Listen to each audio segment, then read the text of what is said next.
ഇന്നെന്തോ rose flower ചെയ്യാൻ വേണ്ടിയിട്ട് ഭയങ്കര കൊതിയായിരുന്നേ. അതുകൊണ്ട് ഈ ഒരു കേക്കിൽ അങ്ങനെ അങ്ങ് ചെയ്യാമെന്ന് കരുതി. കസ്റ്റമറെ പ്രത്യേകിച്ച് ഡെക്കറേഷൻ ഒന്നും പറയാത്തത് കൊണ്ട് തന്നെ ഫുള്ളായിട്ട് ഞാൻ ആ ഒരു റോസ് ഫ്ലവർ വെച്ച് കവർ ചെയ്തിട്ടുണ്ടായിരുന്നു.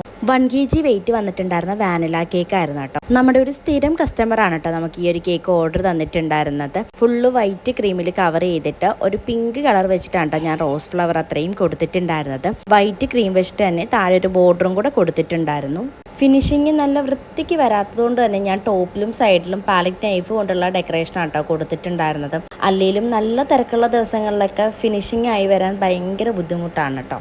പിന്നെ ഗ്രീൻ കളർ കൊണ്ടിട്ട് കുറച്ച് ലീഫും കൂടെ കൊടുത്തിട്ടുണ്ടായിരുന്നു. കംപ്ലീറ്റ് ഫ്ലവറിനും ലീഫ് കൊടുത്തിട്ടുണ്ടായിരുന്നു കേട്ടോ. അപ്പോഴാണ് എനിക്ക് കുറച്ചും കൂടെ ഭംഗിയായിട്ട് തോന്നിയിട്ടുണ്ടായിരുന്നത്. പിന്നെ ചോക്ലേറ്റ് ഗനാഷ് വെച്ചിട്ടാണ് സെൻറ്ററിൽ പേര് എഴുതിയിട്ടുണ്ടായിരുന്നത്. അത് അത്ര കറക്റ്റ് പെർഫെക്ഷനിൽ വന്നില്ല കേട്ടോ.